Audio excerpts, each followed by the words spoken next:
Hey everyone, and welcome back to the channel. You know I love to travel to unusual places, the kind of places that are full of surprises. Today, we're going to one of those places, a country that feels like it's stuck in time, but is also full of life. We're going to Cuba.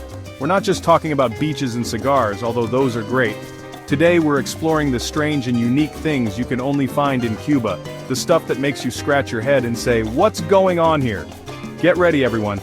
We're going to see classic cars, a money system that's super confusing, and a whole lot more. If you love exploring cool places, subscribe and join our community. You won't want to miss this. The streets of Havana are like a living car museum, a vibrant display of history on wheels. Each car tells a story, a tale of resilience and ingenuity. These aren't just vehicles, they're time capsules, preserving a bygone era in their chrome and steel. Walk down the Malecon, the long road by the ocean, and it's like stepping back in time. The salty breeze carries the echoes of the past, and the sight of these classic cars cruising by is a testament to the enduring spirit of the Cuban people. Shiny cars sparkle in the sun, and the sound of their engines is like music from the past. It's a symphony of mechanical marvels, each engine purring with a unique rhythm, a heartbeat of history that resonates through the streets. These aren't just for show, no way. These cars are the lifeblood of daily life in Cuba, essential for getting around. They are as much a part of the landscape as the colonial buildings and the vibrant street art. These are American cars from the 1950s, still driving around, kept running by clever mechanics, duct tape, and a whole lot of determination. It's a testament to the resourcefulness and creativity of the Cuban people, who have turned car maintenance into an art form. After the revolution, the US stopped sending new cars to Cuba. The embargo meant no new parts, no new vehicles, but that didn't stop the Cubans. They adapted, they innovated, and they kept those old cars running against all odds. So, Cubans did what they always do, they figured it out. They became masters of improvisation, using whatever they could find to keep their cars on the road. It's a story of survival, of making do with what you have, and turning challenges into opportunities. They became experts at fixing things, keeping those old Buicks, Chevys and Fords running way longer than anyone thought possible. It's a skill passed down through generations, a legacy of mechanical prowess that keeps these cars alive. Imagine your grandpa's old car, not rusting away in the garage, but being your main way to get around, something you're really proud of. That's Cuba. These cars are cherished family members, lovingly maintained and proudly displayed. Every dent, every patched up seat tells a story of how Cubans make things work, even when things are tough. It's a narrative of resilience, of finding beauty in imperfection, and of the unbreakable spirit of a people who refuse to give up. These cars aren't just cars, they're a reminder of the past, a connection to a country that hasn't been friendly for a long time. They symbolize a complex relationship, a bridge between two worlds that have been at odds for decades.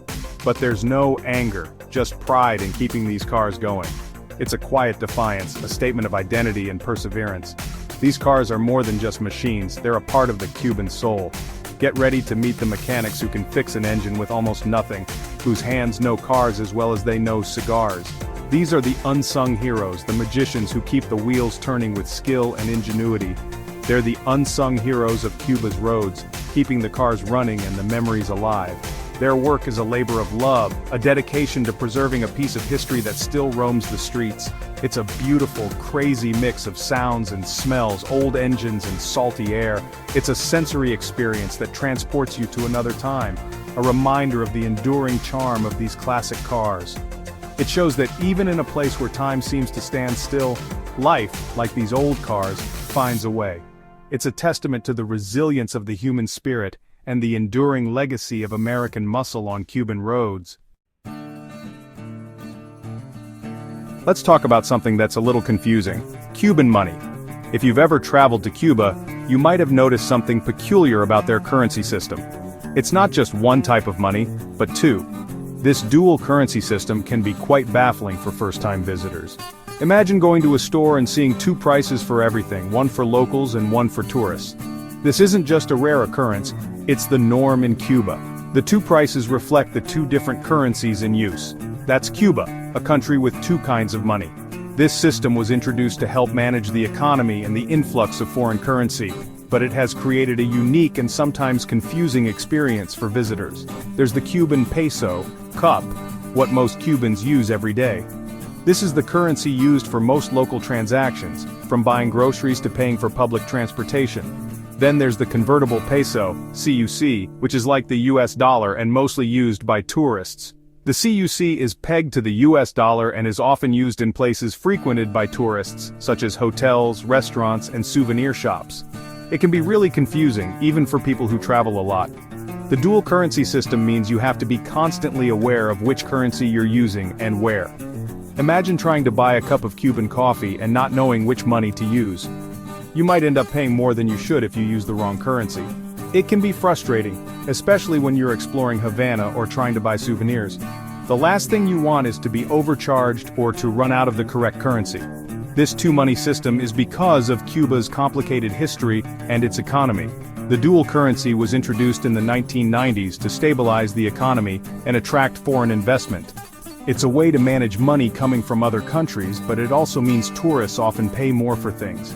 This can be seen as a way to boost the local economy, but it can also be a source of frustration for visitors. But here's the thing about Cuba. Even frustrating things can lead to cool experiences. The confusion over money can actually open doors to interactions with locals. You might chat with a local, share a meal and stories, and suddenly the money confusion doesn't matter. These moments of connection can be the most memorable parts of your trip.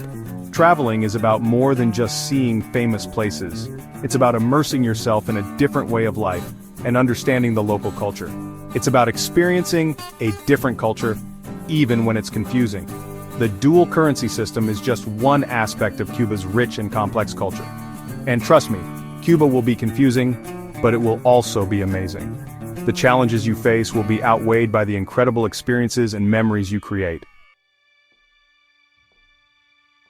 Imagine walking down the street and not seeing giant ads everywhere telling you to buy things you don't need. No billboards, no posters, no digital screens flashing at you, just the pure, unadulterated essence of the city. No flashing lights, no annoying songs stuck in your head. The streets are calm, almost serene, especially at night when the city lights up in a soft, natural glow. That's right, we're talking about a place without advertising, and it's not some weird future. This is Cuba. A place where the past and present coexist in a unique harmony. It's strange and wonderful, this quietness. The absence of commercial noise allows you to truly experience the environment around you. You can actually hear your own thoughts as you walk around Havana, looking at the old buildings and smelling the cigars. The air is filled with the rich aroma of Cuban cigars, mingling with the scent of the sea breeze.